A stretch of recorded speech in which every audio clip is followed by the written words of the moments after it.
प्रभु का स्तुति हो आज का इस सुंदर समय के लिए हम मिलकर प्रभु का स्तुति और महिमा और आराधना करने के लिए इकट्ठे हैं और पवित्र आत्मा हमारे बीच में है। और जब कभी हम प्रभु का आराधना करते हैं प्रभु अपने सामों से हमें देता है। भजन संहिता इस प्रकार हम पढ़ते हैं, भजन संहिता में यहोवा का धन्यवाद करो और उससे प्रार्थना करो, देश देश के लोगों में उसके कामों का प्रचार करो, उसके लिए गीत गाओ, उसके लिए भजन गाओ, उसके सब आश्चर्य कर्मों पर ध्यान करो, उसके पवित्र नाम का बड़ाई करो। यहोवा के खोजियों का हृदय आनंद दो। हालेलुया। प्रभु का महिमा करते हुए हृदय आनंद दो। हालेलुया। परमेश्वर की महिमा है, प्रभु का सामर्थ्य पाए और परमेश्वर का नाम का बड़ाई हम करें। हालेलुया। जब प्रभु का नाम का बड़ाई हम करेंगे उस वक्त प्रभु का अद्भुत कार्य आशीष उनका और चमत्कार हमारे जीवन में प्रभु प्रकट करेगा। आइए अपने आप को बंद करेंगे, कुछ समय प्रार्थना कर जाएंगे और पवित्र आत्मा कुछ अद्भुत कार्य हमारे बीच में करने के लिए, आत्मा और सच्चाई में प्रभु का आराधना करने के लिए प्रभु हमें हालेलुया सामर्थ्य देने के लिए प्रार्थना करेंगे। हालेलुया। क्योंकि वचन में पढ़ते हैं परमेश्वर का आराधना करने वाला, पिता का आराधना करने वाला आत्मा और सच्चाई में उसका आराधना करता है, कर रहा है। हालेलुया। अपना मन को प्रभु को लगाकर प्रार्थना करेंगे। उससे प्रभु यीशु आत्मा और सच्चाई में तेरे आराधना करने में हमारा अगुवाई करेगा। Hallelujah, hallelujah, hallelujah. प्रभु हम धन्यवाद करते हैं, धन्यवाद करते हैं, तेरे आराधना करते हैं, तेरे नाम का महिमा करते हैं, तेरे प्रशंसा करते हैं। हालेलुया। परमेश्वर को खोजने वालों को हृदय आनंद होकर के आपको वचन से पढ़ा करिए। आज हालेलुया आपको खोजने वाला हमें प्रभु हमारा मन आनंद से भर जाए। हालेलुया। परमेश्वर का आनंद हमारे ताकत बने पाए। हालेलुया। आज जितना प्रभु के लोग बैठे प्रभु सब पर प्रभु का अद्भुत महिमा को प्रकट कर आपका आराधना करते सच में पवित्र आत्मा हमारे बीच में हालेलुया उतरा। हालेलुया। हालेलुया। तेरे सामने से अभिषेक करे प्रभु जी। हालेलुया। ताकि आपका आत्मा का ताकत से हालेलुया हम आगे बढ़ते जाए, आराधना करते जाए और मन आनंद होते जाए। Hallelujah, hallelujah. जितने लोग रास्ते पर प्रभु जी हालेलुया सबको अगुवाई कर समय पर पहुंचने में हालेलुया सहायता करे प्रभु जी। जब आपको वचन पढ़ते हैं, हालेलुया प्रार्थना करते हैं, हालेलुया भजन संहिता सुनते, हालेलुया ओ वचन सुनते, गवाही सुनते, सब में प्रभु का पवित्र आत्मा हालेलुया हमारे अंदर आत्मिक अधिकार करते हैं। हालेलुया। एक तेरे आत्मा से भर दे, एक तेरी शक्ति से भर दे, सारे बीमारी क्लेश मुसीबत कष्ट यीशु के अधिकार के नाम से आराधना का बीच में खत्म हो पाए। हालेलुया। तेरे नया सामर्थ्य, नया हालेलुया शक्ति और आपका महिमा हमारे बीच में उतर कर आ रहा है प्रभु। हालेलुया। जितने लोग आए सब पर वैसे प्रभु का आशीष होने के लिए प्रार्थना करते हैं, शुरू से लेकर अंत तक। हालेलुया। आपका पवित्र आत्मा हमारे बीच में मंडलाते रहे प्रभु। हालेलुया। हम धन्यवाद करते हैं हमारे पवित्र टीम के लिए, उनको उपयोग कर प्रभु जी तेरे सामने से भरे। हालेलुया। आपका गाइडेंस से प्रभु आपका आराधना करने में मदद कर। आपने हमारी प्रार्थना सुना, धन्यवाद करते हैं प्रभु यीशु मसीह के नाम से हम मांगते हैं, आमीन। कुछ गीतों को गाकर प्रभु का महिमा करेंगे।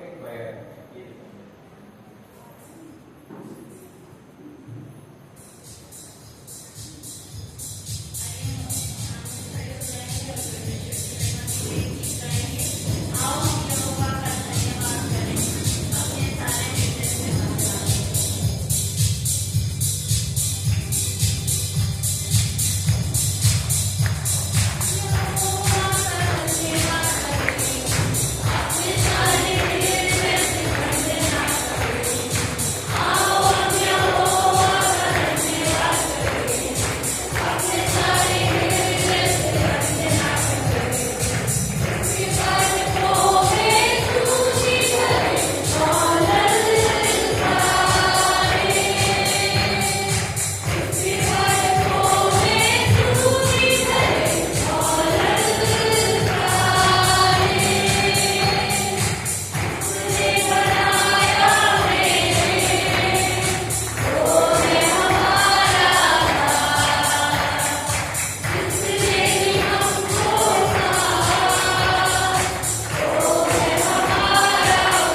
जीऊं तेरे कामों का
हालेलुया ने आशा में प्रदान करें। आपने हमारा प्रार्थना सुना, धन्यवाद करते हैं प्रभु। हालेलुया, यीशु मसीह के नाम से मांगते हैं, आमीन, आमीन, हालेलुया, हालेलुया, हालेलुया। सब लोग अपने जगह पर बैठ।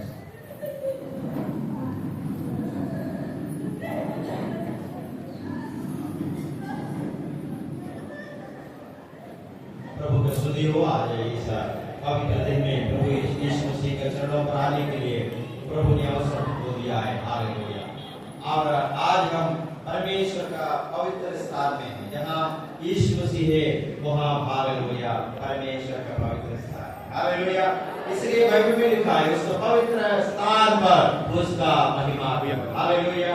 प्रभु का धन्यवाद हो। आज फिर से प्रभु का महिमा करने के लिए प्रभु ने अवसर दिया। आज विशेष करके हमारा आलमीन और सारा भी हमारे बीच में है। आपको भी हम स्वागत करेंगे। अपनी जगह पर खड़े रहेंगे। आपके लिए हम एक स्वागत के लिए ताली बजाएंगे। पहले हमारा बेटा शनिवार ने बहुत दिन के बाद हमारे बीच में आया। आपका स्वागत। कुछ समय के बाद आप थोड़ा सा अपना गवाही को भी बताने के लिए आप समय देंगे। अब मैं पूछना चाहता हूँ, पहले बार हमारा कलीसिया में कितने लोग आए? पहले बार, आज पहले बार हमारा कलीसिया में आया है। कोई है नया लोग? कोई नया लोग? ओके, पीछे एक बहन करिए। हाँ, एक नया पीछे ओके। अब पीछे जो खड़ा है वो अपना नाम और कहाँ से आया थोड़ा जोर से बता सकता है? अपना नाम बताइए, कहाँ से आया? Okay okay. आप आपको हम स्वागत करते हुए ताली बजाकर कितना लोग नया आया है तो आपको आशीष दे। सही जगह पर आया है, लगातार आते रहिए, परमेश्वर का आशीष को आप पाते रहेंगे। अभी हम भजन संहिता की ओर जाएंगे। आज भजन संहिता पढ़ने के लिए भजन संहिता 40 से लेकर 72 तक पढ़ेंगे। आज आराध्या भारती हमें भजन संहिता पढ़ने में हमारा अगुवाई करेंगे। आपको मैं स्वागत करता हूँ। सब लोग अपना बाइबल को खोलिएगा। भजन संहिता 40 से लेकर 72 तक जल्दी आइए।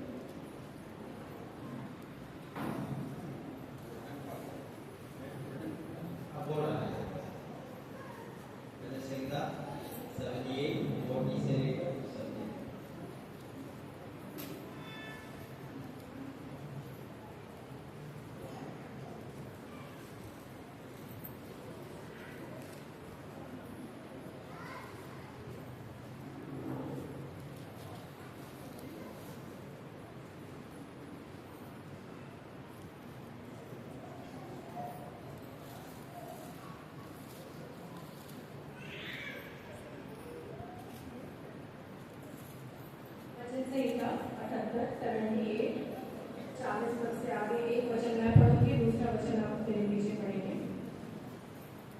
वचन 40। उन्होंने कितनी ही बार जंगल में उससे बलवा किया और निर्जल देश में उसको उदास किया।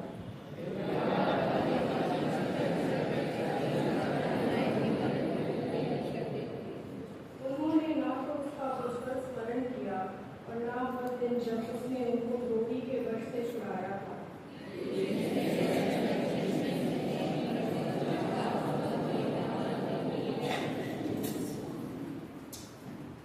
उसने उनके बीच में डांस भेजे जिन्होंने उसे काट खाया और मेंढक भी भेजे जिन्होंने उनका बिगाड़ किया।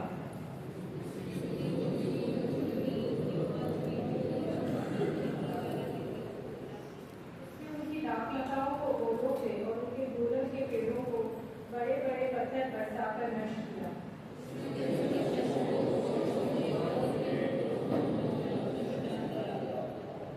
उसने उनके ऊपर अपना प्रचंड क्रोध और रोष भड़काया और उन्हें संकट में डाला और दुखदाई दूतों का दल भेजा।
उनकी सदा की नामधराई कराई।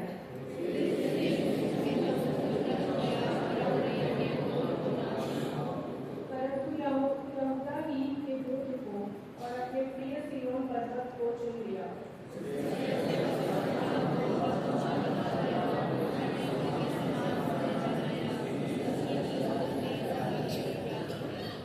उसने अपने दास दाऊद को चुनकर भेड़शालाओं में से ले लिया।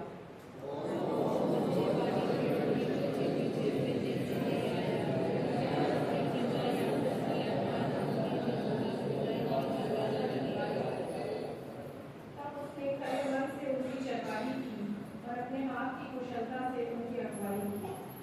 आखिरी वचन हम एक साथ फिर से पढ़ेंगे।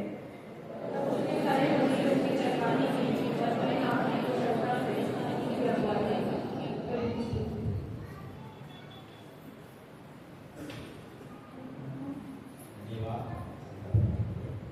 प्रभु को स्तुति हो इस भजन संहिता के लिए। और विशेष करके हम इन दिनों में आसाफ का जो भजन संहिताएं सुनते आ रहे हैं, और पिछले दिनों में आसाफ के बारे में बताया था। और आज वो भजन संहिता का दूसरा खंड है। दूसरा खंड में ये हम देखते हैं कि इस्राएली लोग जो परमेश्वर का अद्भुत कार्य को हमेशा देखा। क्या क्या अद्भुत काम उसने देखा है, इसमें बहुत सारे विवरण हैं। उसने जैसे मिस्र देश से उनको छुड़ाया, 10 बड़े बड़े अद्भुत कार्य उनको दिखाया, और शत्रुओं का सत्यानाश किया, और फरो उसका पूरा सेना को समुद्र में डूबकर, और उसी जो समुद्र का बीच में से इस्राएली लोगों को उस पार से इस पार करके उनको छुड़ाया है। ये सारे चीजें उसने देखते रहा, और वो हमेशा परमेश्वर का अपना आमने सामने देखकर चला। कैसे? रात में आग का स्तंभ होकर, और जो दिन में बादल का जो खंभा जैसे वो उनके साथ चलते रहा। और इतना आमने सामने परमेश्वर को देखा हुआ इस्राएली लोग बार बार परमेश्वर को त्याग किया करके, इस पर विश्वास नहीं किया करके लिखा है। बहुत बार है ना, हमारे दिल में कितना आश्चर्य कार्य प्रभु ने किया, सोच कर देखिए कितना आश्चर्य काम किया। मुझको लग रहा है कि रोज प्रभु हमारे दिल में आश्चर्य कार्य करता है, सही है कि नहीं? रोज अद्भुत कार्य, चीजें चमत्कार करते रहता है। जब कभी हम प्रार्थना करते हैं वो सुनते रहता है। कितना बार इस्राएली लोग जैसे परमेश्वर का यज्ञ में चलते, विरोध में चलता है, पाप करता है, और सही समय पर प्रार्थना नहीं करता है, प्रभु का वचन नहीं पढ़ता है, प्रभु का आज्ञा पर नहीं चलता है, दुनियादारी में चलता है। ये सारी चीजें परमेश्वर को खुश करता है कि नहीं? खुश करता है क्या? प्रभु को दुख देता है। हालेलुया। बार बार परमेश्वर को त्यागने वाले लोग, विरोध में चलने वाले लोग परमेश्वर को बिल्कुल दुख देता है। और नया नियम के अनुसार देखिएगा तो फिर से एक और बार यीशु मसीह का हाथ में हम कील मारने वाला है। फिर से एक और बार उसका जो कांटा वाला ताज में एक और बार मारने वाला है, और एक और बार यीशु मसीह का शरीर में कोड़ा लगाने वाला हम बन जाता है। हालेलुया। फिर भी यीशु मसीह के लहू बहता है, किस पर्पस के लिए बहता है? आपने जितना यीशु मसीह को दुख देता है उतना आपको चंगा करने के लिए उसका लहू बहते जा रहा है। आने वाले समय पर एक होली वीक आने वाला है, और हम उस वक्त यीशु मसीह का क्रूस का मृत्यु को स्मरण करने का समय भी है। इस वक्त जो रोजा भी चलते रह रहा है बहुत सारे लोगों का, इसका मतलब कि हम बहुत बार प्रभु को दुख देने वाला आज भी रोजा रखते हुए प्रभु को दुख देने वाला हम बन जाता है। हालेलुया। प्रभु हालेलुया दुख होता है, और प्रभु को दुख देते देते देते ये लोग सच में प्रॉमिस्ड लैंड तक पहुंचेंगे। प्रॉमिस्ड लैंड मतलब क्या है? परमेश्वर ने कनान देश इस्राएलियों को प्रॉमिस किया था, अपना वायदे को हटाना नहीं चाहता था। जितना लोग परमेश्वर से बलवा किया सब बलिस्तान में खत्म हो गया करके लिखा है। फिर भी परमेश्वर अपना वायदा को कभी नहीं भूला है। आप प्रभु का विरोध में है तो भी प्रभु अपना वायदा को भूलता नहीं। हालेलुया। प्रभु फिर से अपने पास आपको बुलाते रहता है, मेरा बेटा मेरे पास वापस आ जाओ। प्रभु हमको बुलाते रहता है। और ये प्रॉमिस्ड लैंड में वो लोग पहुंच गए। 56 से 64 तक हम देखते होता है। प्रॉमिस्ड लैंड में जो वायदा किया हुआ देश में पहुंच गया, फिर भी वहां क्या करना पता है, वहां फिर से बलवा करते जा रहा है। न्यायियों की किताब में आप देखते रहिए, सामुएल का समय से लेकर आप देखते रहिए। और कुछ समय न्याय पालक लोग या न्यायी लोग उनके साथ था, उस वक्त थोड़ा सा प्रभु मदद कर लेना बोलकर पीछे चलता था। जब न्यायी मर जाता है उस वक्त फिर अपना मर्जी से चलते रहता है। न्यायियों के खिलाफ वो सब वैसे है, जैसे ऊंचा नीचा उसका स्पिरिचुअल ग्रोथ चल रहा है। कभी कभी नीचे जाता है, कभी कभी ऊपर जाता है। कोई मदद करने वाला है तो वो ऊपर जाएगा, नहीं तो नीचे जाएगा। कब तक ढकेलते रहेगा बताइए? कब तक बादरी लोग या दूसरा विश्वासी लोग हमें धक्का देते रहेगा? नहीं, हमको चाहिए कि अपना पूर्ण मन से प्रभु का पीछे चले। और हम लास्ट में देखते हैं उसका 70 से लेकर हम देखते वक्त फिर परमेश्वर ने अपना भाई मानने वाले के राजा को दिया, दाऊद को दिया है। और दाऊद का समय में ये सारे लोग सच में पूर्ण मन से प्रभु का पीछे चलाए करके इसराइल लोग हमेशा परमेश्वर का साथ चलते हुए भी पीछे हटने वाला बना। हम भी सच में वैसे ही है। हालेलुया। इन्हीं दिनों में हमारा मन को अगुवाई करें, प्रभु से बोले, प्रभु मैं पूर्ण स्थिरता से आपका पीछे चलना चाहता हूं। हम मिलकर बोलेंगे, प्रभु पूर्ण स्थिरता से आपका पीछे चलना चाहता हूं। हालेलुया। ये एक निर्णय आज हमारे जीवन में आने दो प्रभु। इन्हीं दिनों में हालेलुया अपने सामर्थ्य से, शक्ति से, हालेलुया प्रभु के पीछे एकाग्र मन से चलने के लिए हमारा अगुवाई करें। हालेलुया। इस वजह से जाके प्रभु में आशीष दे। अभी गवाही का समय में आगे से कहना चाहता हूँ और सामने आकर अपना गवाही करेंगे पहले, उसके बाद सारा भी उसके साथ आ सकते हैं। गवाही उनके साथ ही करा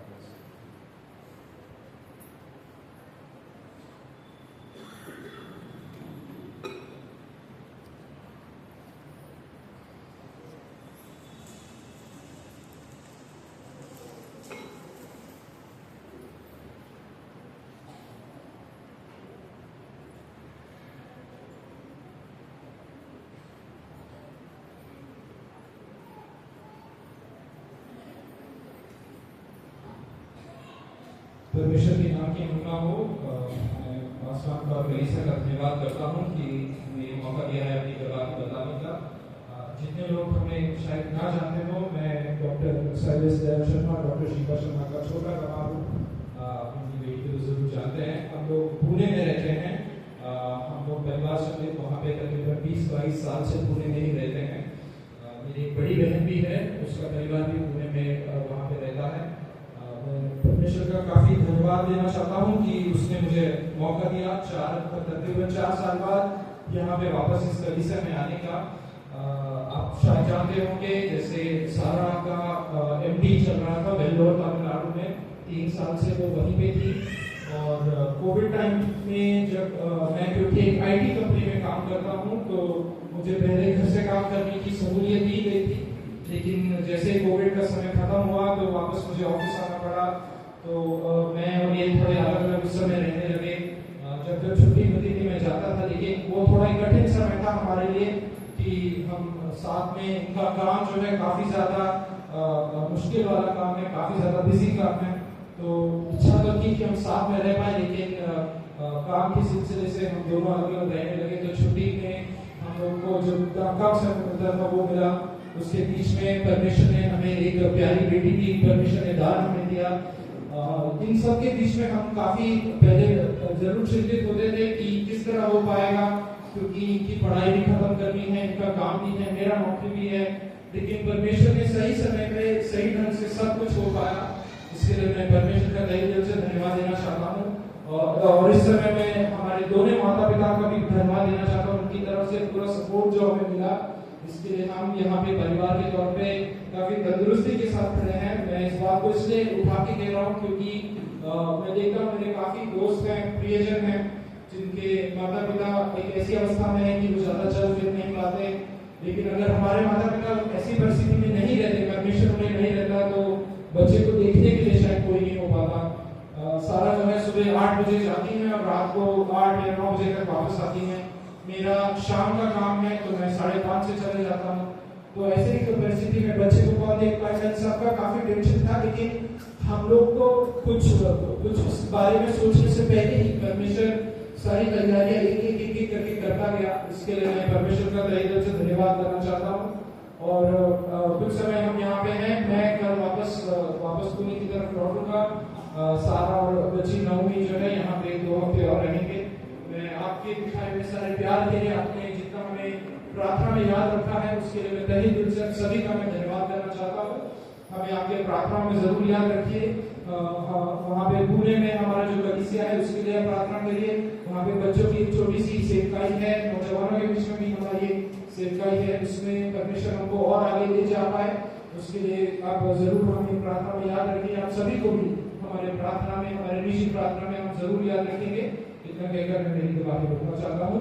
बस एक वचन मैं जरूर पढ़ना चाहता हूँ जो मेरे जीवन में मैंने अनुभव किया है इन पिछले 3 सालों में। व्यवस्था विवरण 31 का 8वां अध्याय।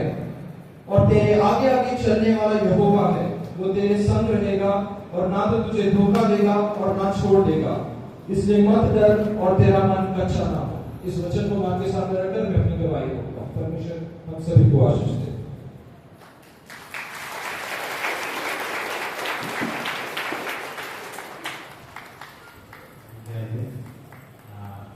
आज हमारा जो प्रभु का पासमान आया है पहले हफ्ते, और इसका वजह से हम थोड़ा समय बचाना चाहता है और इसलिए कोई दूसरा गवाही के लिए मौका नहीं देना चाहता हूँ। इस वक्त हम स्पेशल गीत को जाएंगे, परिवार की ओर से हमारा स्पेशल गीत होगा। इस वक्त हम अपना ऑफरिंग शीट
लिखा है आज की भजन संहिता में। उसी प्रकार अगर हम भी एक भजन लिखें तो अपने जीवन के विषय में गिन के हम कई सारी प्रभु की आशीषों को हम ऐसे इससे भी बहुत बड़ा भजन लिख सकते हैं हम सभी लोग। मैं आशा करती हूँ और उन्हीं सब पुकारों को याद करते हुए हम इस गीत को गाएंगे प्रभु की महिमा के लिए।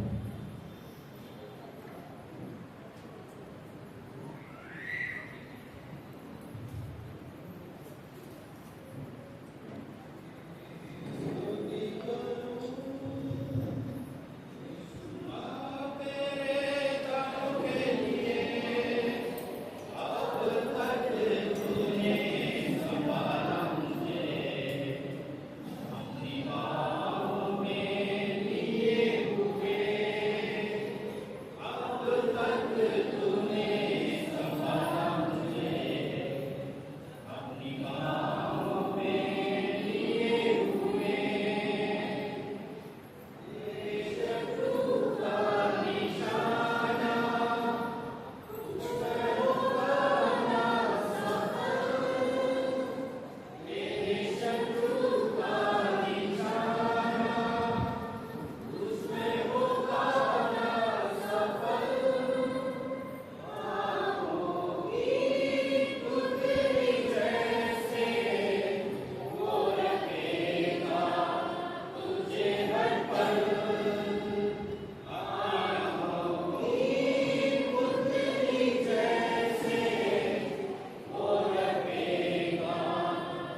इस वक्त हम इस ऑफरी के लिए प्रार्थना करेंगे। जो गवाही सुना उसके लिए प्रार्थना करेंगे।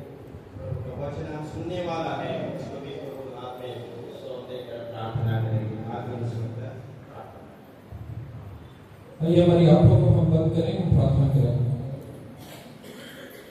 प्यारे परमेश्वर खुदा का धन्यवाद करते हैं सुंदर अवसर के लिए परमेश्वर जो आपने हमें हमारे जीवन में किया है। पिछले हफ्ते तक आपने हम सभी को संभाल के रखा। आपके उपस्थिति में एकजुट होकर एक मन के साथ परमेश्वर यहाँ पे आपने हमें लाया है, इसके आपका धन्यवाद करते हैं परमेश्वर। खासतौर पे यहाँ पे बैठे हर एक व्यक्ति को आपके हाथों में सौंपते हैं परमेश्वर। यहाँ पे जितनी गवाही है जो कही गई है जो नहीं कही गई है परमेश्वर आप उनके मन को जानते हैं। आपकी नाम की महिमा उनके जीवन के द्वारा हो पाए इसके परमेश्वर प्रार्थना करते हैं। यहाँ पे समर्पित इस ऑफर के लिए परमेश्वर आपका धन्यवाद करते हैं परमेश्वर। जिन जिन लोगों ने इसके प्रति अपना हाथ बढ़ाया उनको परमेश्वर 10 गुना 100 गुना परमेश्वर आप आशीष दीजिए और उसके द्वारा परमेश्वर आपकी नाम की महिमा अपनी राज्य की बढ़ोतरी और हो पाए उसके लिए परमेश्वर हम प्रार्थना करते हैं। आगे ये होने वाले सारे सेशंस को आपके हाथों में सौंपते परमेश्वर। परमेश्वर के दास को आपके हाथों में सौंपते जो वचन से बांटने वाले हैं। आज कुछ नया परमेश्वर कुछ और हम आपके बारे में जान पाए, उसके द्वारा हम आपके और करीब आ पाए परमेश्वर। अपने जीवन में एक नया बदलाव ला पाए परमेश्वर, उसके लिए प्रार्थना करते हैं परमेश्वर। शुरुआत से लेकर अंत तक आपकी पवित्र आत्मा की उपस्थिति यहाँ पे रहे और हम सभी जन परमेश्वर आपके और करीब आज हो पाए उसके लिए प्रार्थना करते हैं। हमारी इस प्रार्थना सुनने के लिए धन्यवाद। प्रभु यीशु मसीह के नाम से हम मांगते हैं, आमीन आमीन।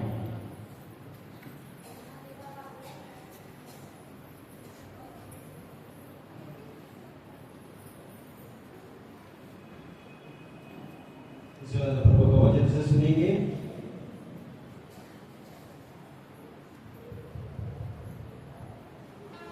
चलिए सर हमारे बीच में है, प्रभु का वचन से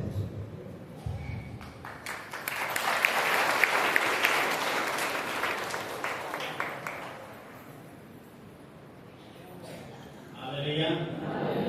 दाऊद कहता है कि मैं मरूंगा नहीं वरन मैं जीवित रहूंगा और यहोवा के कामों का वर्णन करता रहूंगा। मैं कहूंगा कि मैं बीमार नहीं रहूंगा।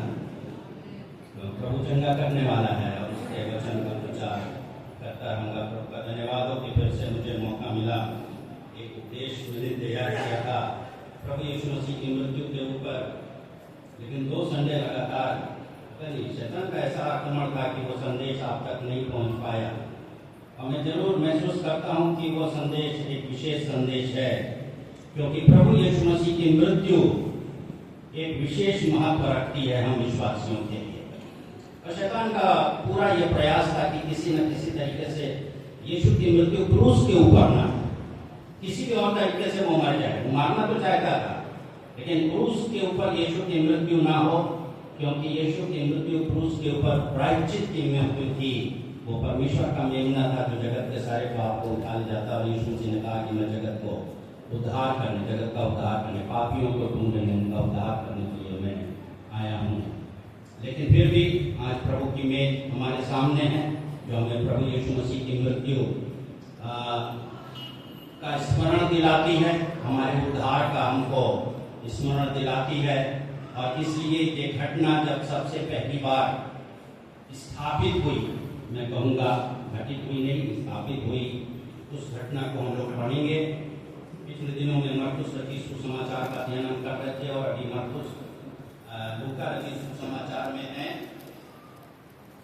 और चारों सुसमाचार में इस घटना का वर्णन हमको मिलता है, लेकिन मरकुस रचित सुसमाचार से हम लोग इस घटना को पढ़ेंगे और आप इसको लूका के साथ, यूहन्ना के साथ और मत्ती के साथ मिला करके देख सकते हैं। तो पढ़ने के लिए निकालेंगे मरकुस रचित सुसमाचार और उसका 14 अध्याय 12 पद से लेकर के 25 पद तक।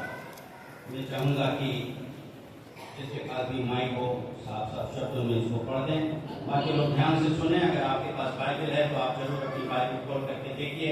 अगर पेन है तो उसको भी रेडी रखिए। कुछ चीज़ों को आप अंडरलाइन करना या मार्क करना चाहेंगे। अगर आपके पास डायरी भी है तो कुछ चीज़ों को आप नोट भी करना चाहेंगे। कम से कम जवानों से, विद्यार्थियों से मैं उम्मीद करता हूँ कि आप जरूर अपने साथ एक डायरी और एक पेन लेकर के आए, अपने विद्यार्थी होने का सही परिचय दिए। अख़मीरी रोटी के पर्व के पहले दिन जिसमें वे फसह का बलिदान करते थे, उसके चेलों ने उससे पूछा, तू कहाँ चाहता है कि हम जाकर तेरे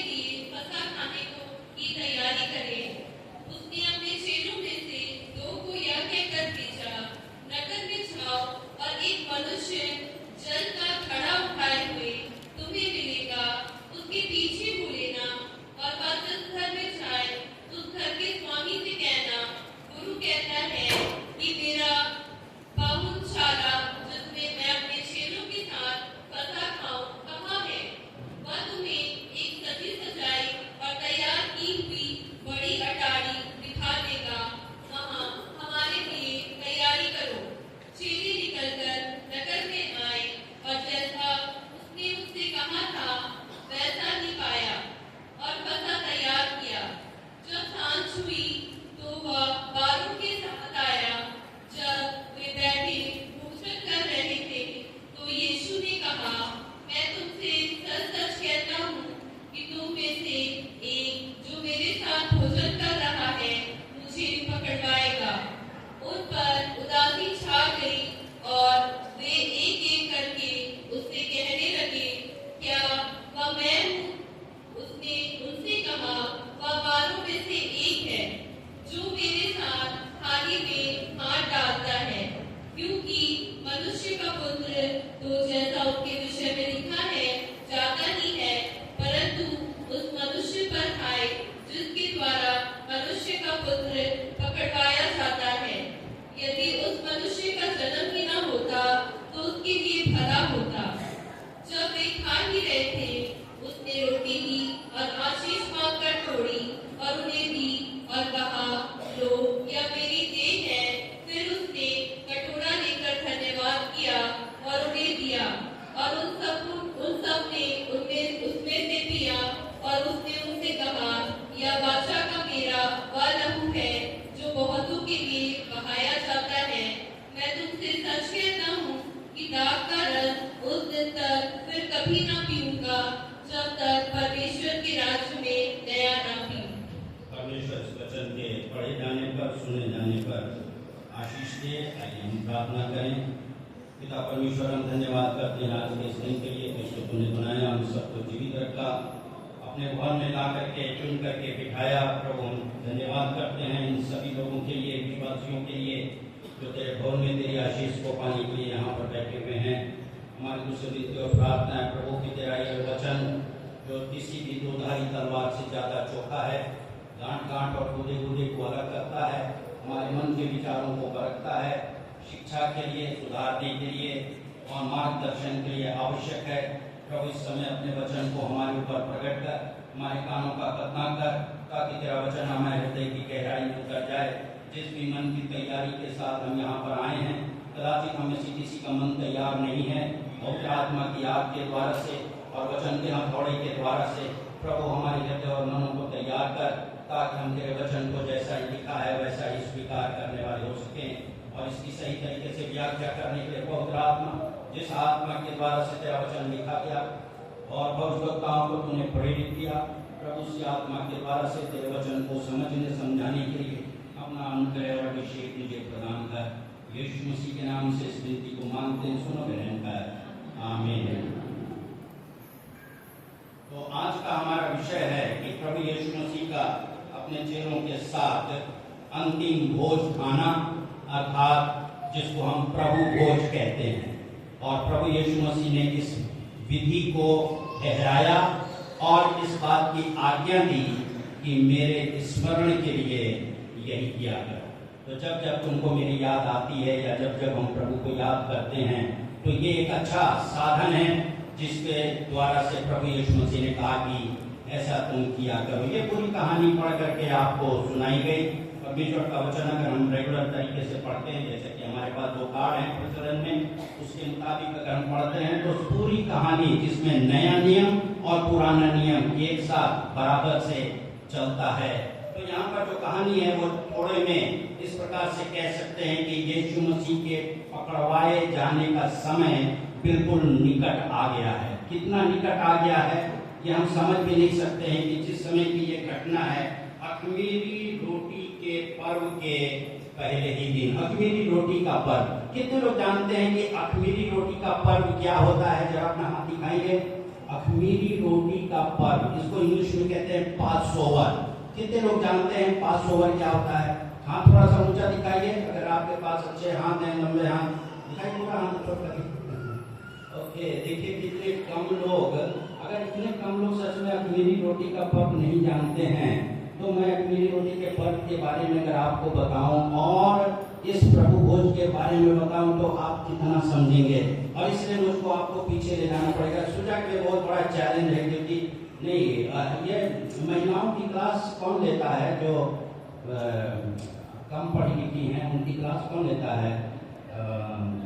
अच्छा, हाँ, प्रमिला सिस्टर कहाँ है? प्रमिला सिस्टर जरा सा मैं देखूं, सिस्टर कहाँ है? प्रमिला सिस्टर, देखिए आपके लिए सिस्टर वहीं खड़े रहिए। देखिए बहुत बड़ी चुनौती है कि आपके क्लास के जो विद्यार्थी हैं वो फसा का पर्व नहीं जानते हैं। इनको फसा के पर्व की कहानी सुनाइए, ठीक है? ओके, हाँ बैठ जाइए। फसा के पर्व की कहानी कहाँ मिलेगी? निर्गमन की पुस्तक उसका 12 अध्याय, 13 अध्याय, 14 अध्याय पढ़िए, ठीक है? आप एक दिन में 3 अध्याय पढ़ते हैं ना, पुराने नियम से भी, या 2 अध्याय पढ़ते हैं, 2 या 3 अध्याय पढ़ना है, रोज पढ़ना है, तो आपको अख़मीरी रोटी के पर्व के बारे में मालूम होगा। अख़मीरी रोटी का पर्व क्या है? जो पहले परमेश्वर का पूरी योजना है, जिसको डिस्पेंसेशन कहते हैं, कि परमेश्वर ने इब्राहिम को चुन लिया, उसके वास्ते या उसके द्वारा से अपने लिए एक प्रजा को बनाए, प्रजा को खड़ा करे, ठीक है? बाद में जाकर के वो परमेश्वर की योजना प्रभु यीशु मसीह में पूरी होती है, जहां पतरस लिखता है कि तुम वो प्रजा हो जो परमेश्वर ने डिजाइन किया था। तो इब्राहिम के द्वारा से परमेश्वर ने इस जाति को उत्पन्न किया, जिसको इस्राएल जाति कहते हैं। लेकिन कतिपय कारणों के वश वो लोग मिस्र की गुलामी में चले गए। मिस्र कितने लोग जानते हैं कि आज भी मिस्र है इस दुनिया में, लेकिन उस शोहरत में नहीं है जैसा उस जमाने में हुआ करता था। उस जमाने में यूनान, मिस्र और रोम, ये 3 ही बड़ी सत्ता हुआ करती थी उस समय की, वर्ल्ड पावर जिनको कहते हैं। जैसे आज अमेरिका, रूस और चाइना को कह सकते हैं, या जापान के साथ हमेशा जो कि है वो उसकी तुलना की जाती है उस समय के। तो मिस्र की गुलामी, उस समय गुलाम प्रथा थी, और एक देश दूसरे के ऊपर आक्रमण करके वहां के लोगों को गुलाम बना लेता था। अभी तो गुलामी प्रथा का उन्मूलन हो चुका है, अब कोई भी इस दुनिया के अंदर गुलाम नहीं है, उसको पूरा खत्म कर दिया गया है। लेकिन फिर भी गुलामी की जो आत्मा है, दुष्ट आत्मा, वो अभी भी विद्यमान है और लोगों के बीच में काम करती है किसी न किसी माध्यम से। और इसलिए खासतौर से जो सबऑर्डिनेट क्लास है वो अपने आप को एक गुलामी की स्थिति में महसूस करता है। गुलाम क्या है? गुलाम का अपना कोई इच्छा नहीं होती है, वो हमेशा अपने मालिक की, अपने स्वामी की इच्छा को पूरा करता है। अगर उसको मन है पानी पीने का और मालिक अगर कहेगा कि नहीं तुम अभी पानी नहीं पियोगे, तो उसको पानी नहीं पीना है। मैंने एक उदाहरण आपको बताया कि गुलाम में तो मिस्र की गुलामी में पूरा इस्राएल चला गया। और मिस्र का राजा कौन था उस समय? जोर से बोलिए, फिरौन। मेरे पीछे बोलिए, फिरौन। मिस्र का राजा था फिरौन। फिरौन एक बहुत ही जो कि है वो कठोर शासक था, और वो उनसे गुलामी में उनकी पीड़ा को बढ़ा दिया, उनसे ईंट बनवाने लगा, उनको पुआल और भूसा और लकड़ी की नहीं देता था, कैसे कैसे करके सताने लगा। और जब वो सताव अपने चरम सीमा पर पहुंचा तो परमेश्वर ने मूसा को भेजा कि जा करके मेरी प्रजा को छुटकारा दो। ऐसा क्यों हुआ कि जब मुसीबत में पड़े इस्राएली लोग, तो उन लोगों ने अपने परमेश्वर यहोवा को पुकारा कि हमारा छुटकारा कर, मेरी दुर्दशा को देख। तब परमेश्वर ने मूसा को खड़ा किया और कहा कि मेरे लोगों को छुटकारा दो। मूसा ने जाके फिरौन से कहा मेरे लोगों को जाने दो। क्या कहा? क्या कहा? मेरे लोगों को जाने दो, ये मेरे लोग हैं, ये यहोवा के लोग हैं, परमेश्वर के लोग हैं, इनको जाने दो। इनकी गुलामी, देखिए उस जमाने की बात है जिस समय गुलाम प्रथा प्रीडोमिनेंट थी। ऐसे कैसे कोई जाने देगा? गुलामी से छुड़ाने के लिए गुलाम की कीमत चुकता करनी पड़ती थी। बिना कीमत चुकता इतने पूरे राष्ट्र की कीमत कौन चुकता करेगा? लेकिन परमेश्वर ने उनका छुटकारा किया, इस्राएल को मिस्र की गुलामी से छुड़ा करके वापस लाया। कैसे लाया? कि मिस्र के ऊपर 10 बड़ी विपत्तियां भेजी। क्या भेजा?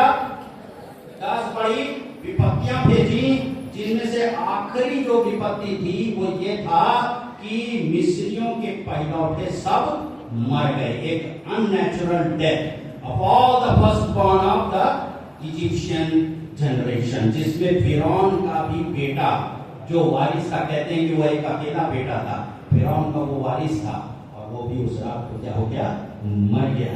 जब परमेश्वर ने बड़ी मान से उनको मारा तो फिरौन ने रातों रात मूसा को बुला कर कहा कि तुम लोग यहाँ से निकल जाओ और अपना सब कुछ गाय बैल मवेशी सामान जो कुछ ले जाना चाहते हो लेकर के तुम सब निकलो। बहुत लंबी कहानी है जो सिस्टर प्रमिला आप लोगों को बताएंगी, नहीं तो बाइबल में पढ़ करके आपको देखना पड़ेगा कि वो लोग लेकर के निकल गए और मिस्र की गुलामी से वो लोग आजाद हो गए। और परमेश्वर ने वादा किया था कि ये कनान देश जो फिलिस्तीन कहलाता है, इस समय वहां भी लड़ाई चल रही है, वो देश मैं तुमको देता हूं, तुम वहां पर दूध और मधु की धाराएं बहती हैं। उस प्रतिज्ञा के देश में प्रॉमिस लैंड कहलाता है, तुम जा करके निवास करोगे। ऐसे करके जो कि वो परमेश्वर ने उनको पहुंचा दिया। फिर मैं कहूंगा कि बहुत लंबी कहानी है, लेकिन क्या है, ये छुटकारे की कहानी है।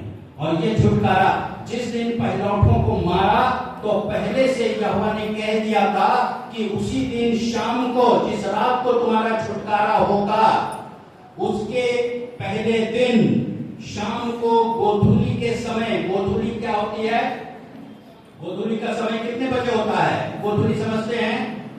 गो मतलब गाय, धूल मतलब जब धूल उड़ाती हुई जंगल में पर चरवाहे क्या करते थे, अपने मवेशियों को लेकर के जंगल में चराने चले जाते थे सुबह से, और दोपहर के बाद लगभग 3 बजे, 3 से 4 के बीच में जब जंगल से गाय बैल लौटते थे तो उनके खुर से बड़ी धूल उड़ती थी खेत की, उसको कहते थे गोधूली।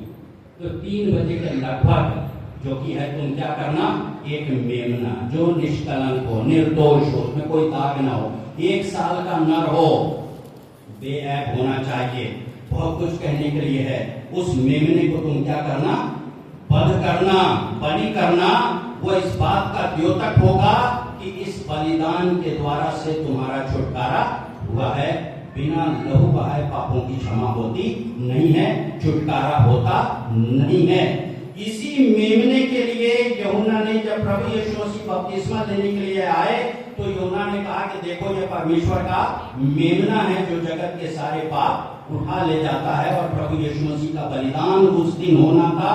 और वो फसह जो यीशु मसीह के समय में कितने साल पहले, करीब 4000 साल पहले परमेश्वर ने इंस्टीट्यूट किया था, वो घटना आज घटित होने वाली है। और परमेश्वर का मेमना देह धारण करके अभी इस दुनिया के अंदर है और उसका वध किया जाना है, मानव जाति के छुटकारे के लिए, उद्धार के लिए, हमारे सब के पापों के प्रायश्चित के लिए उसका वध किया जाना। और वो समय आ गया है और इसको ईश्वर ने आज्ञा दी कि अख़मीरी रोटी के पर्व के रूप में, जिसको पासओवर कहते हैं, पासओवर का मतलब होता है लांघ जाना। लांघ जाना इसको क्यों कहते हैं कि जिस रात को फरिश्ता आएगा मारने वाला और मिस्रियों के सारे पहिलौठों को मारेगा, उसके पहले के था कि तुम क्या करना, गोधूली के समय फसह का मेमना वध करके उसके लोगों को एक थाल में इकट्ठा करके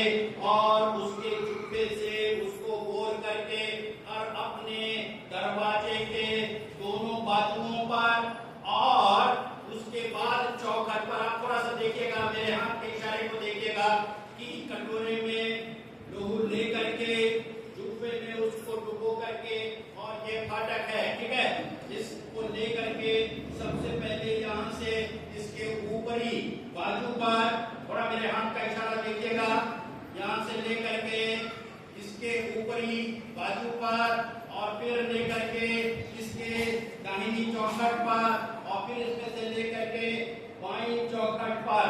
मेरा इशारा देख रहे हैं? क्या बन गया? किसी ने देखा? क्या आपको क्रूस दिखाई दिया? क्या आपको क्रूस दिखाई दिया? वो मेमने का लहू जब हमारे दिल के दरवाजों पर लगा है, ये पहले से मालूम था कि प्रभु यीशु मसीह परमेश्वर का वो मेमना है जो क्रूस के ऊपर बलिदान होगा। और ये सिंबल उसी समय उनको दे दिया गया था। तो फरिश्ता जिस दरवाजे पर लहू को लगा हुआ देखेगा, वो उसको लांघ करके चला जाएगा, उस घर के अंदर के पहिलौठे नहीं मरेंगे। और मैं आपको बताऊं कि इस मूसा के प्रचार का जिन मिस्रियों ने विश्वास किया और अपने चौखट पर लहू लगा लिया, उन मिस्रियों के पहिलौठे नहीं मरेंगे। Hallelujah, hallelujah, hallelujah.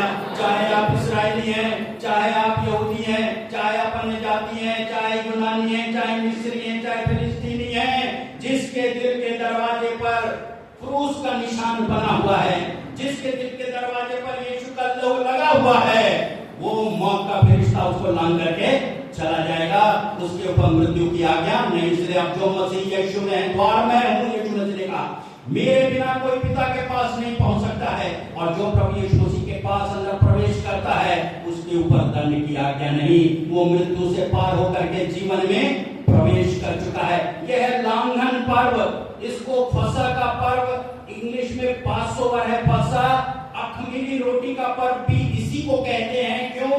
क्योंकि इन 7 दिनों में बिना खमीर की रोटी खाई जाती थी। खमीर आपको मालूम है पाप का निशानी है, और इसलिए बिना खमीरी रोटी खाई जाती थी, अर्थात अपने आप को पवित्र करना, अपने आप को शुद्ध करना, निर्मल करना, परमेश्वर के सामने पश्चाताप करके अख़मीरी रोटी का पर्व आ चुका है, और फसह का मेमना बलि किया जाना है। और यहाँ पर मरकुस सुसमाचार और उसके 4 अध्याय में लिखा हुआ है कि यह अख़मीरी रोटी के पर्व के पहले दिन, अब क्या है कि अख़मीरी रोटी का पर्व जो की है वो शुक्रवार को पड़ता है, ठीक है, शुक्रवार को पड़ रहा है जिस समय यहाँ पर है। अभी मेरे पास समय नहीं कि सारा रेफरेंस लिख करके दिखाऊं, लेकिन आप नोट कर लीजिए जो लोग नोट करने वाले हैं। यूहन्ना 18 उसका 28 पद और फिर 19 अध्याय का 31 पद, यहाँ पर बिल्कुल स्पष्ट रूप से आपको मालूम हो जाएगा कि सप्त के दिन के एक दिन पहले प्रभु यीशु मसीह की मृत्यु क्रूस के ऊपर हुई। ध्यान रखिएगा, पिछले अपने उपदेश में मैंने आपको बताया था कि यह सप्त का दिन शनिवार का दिन होता है। यूहन्ना रचित सुसमाचार 18 अध्याय 28 पद, 19 अध्याय का 31 पद कि सप्त के दिन के एक दिन पहले, अगर सप्त का दिन शनिवार को है तो एक दिन पहले शुक्रवार को फसह का पर्व होना है। उसके पहले दिन का मतलब है एक चीज और गौर करने की है यहाँ पर कि यहूदी कैलेंडर के अनुसार दिन जो की है वो एक दिन पहले शाम को 6 बजे शुरू हो जाता है। जैसे आज रविवार है, आज शाम का 6 जैसे ही बजेगा सोमवार लग जाएगा, ठीक है। तो इस बात को समझना बहुत जरूरी है।